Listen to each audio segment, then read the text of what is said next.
बेमेतरा जिला के खतकोन गवई गांव के किसान मन आजकल दबंग मन के धमकी चमकी से परेशान हवे। ये किसान मन संगठन समूह बना के आज पुलिस थाना में जाके पुलिस अधिकारी मन से मुलाकात करी और उनकर से अपन फसल ला बचाए के संगे संग अपन परिवार के सुरक्षा के मांग घलो करी।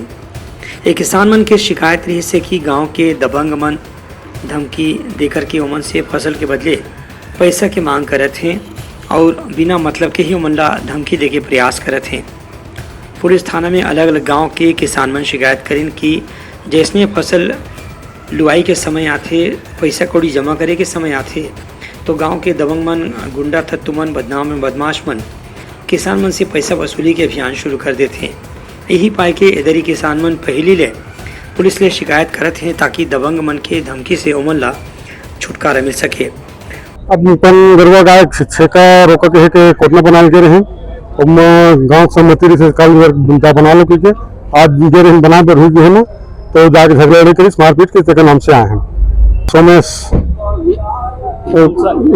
नहीं ओकर छोटे भाई सोमेश के तो ओकरे रिपोर्ट कराए बड़ा ओकर सुरक्षा व्यवस्था चाहत साहब। पुलिस अधिकारी मन किसान मन ला भरोसा दिवाइन है कि ऐसन असामाजिक तत्व मन के खिलाफ जल्दी से जल्दी कानूनी कार्रवाई करे जाही। ब्यूरो रिपोर्ट उत्लंघा न्यूज।